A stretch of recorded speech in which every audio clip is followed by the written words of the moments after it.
वांग्याची रस्सा भाजी कशी करायची ती आणि त्यासाठी लागणारं साहित्य. गॅसवर कढई गरम करायला ठेवली. अर्धी वाटी शेंगदाणे कढईमध्ये टाकले. तर शेंगदाणे भाजून घ्यायचे. तर सारखं असं हलवीत राहायचे. नाही हलविलं तर करपून जाते, तर त्याच्यासाठी सारखं हलवीत राहायचं शेंगदाण्याला. शेंगदाणे भाजत आले तीळ टाकून घ्यायचे. तर तीळ तडतड होईपर्यंत भाजू द्यायचे. तीळ आणि शेंगदाणे भाजून झाले ओतून घ्यायचे. थंड होऊ द्यायचे. तोपर्यंत वांगे स्वच्छ धुवून घेतले. तर वांगे चिरून घ्यायचे. वांगे चिरून घेतले. 1 ग्लास पाणी ओतायचं.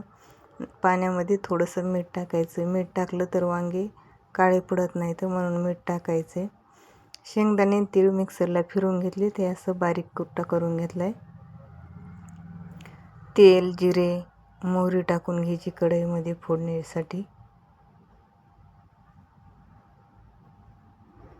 थोडासा लसूण टाकायचा आहे. कढीपत्ता, छोट्या साईजचा कांदा कट करून घेतला होता, ते कांदा 1 टाकला आहे. किसलेलं खोबरं, हे सगळं व्यवस्थित मिक्स करायचं.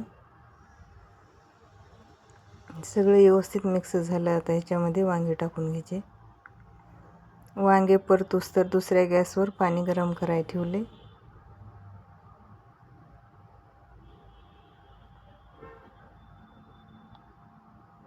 अर्धी वाटी काळं तिखट,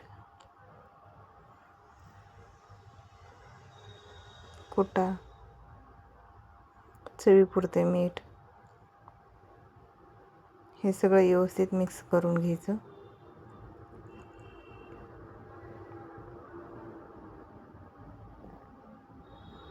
मिक्स व्यवस्थित झाले. गरम पाणी ओतून घ्यायचे. आता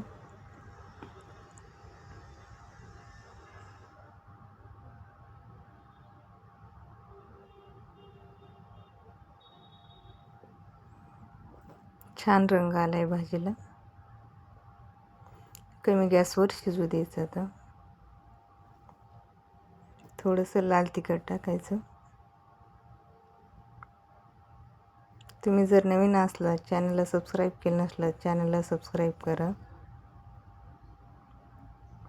कशी वाटली वांग्याची रेसिपी कमेंटमध्ये नक्की सांगा. पुन्हा भेटू अशीच एका नवीन रेसिपीमध्ये. तोपर्यंत धन्यवाद.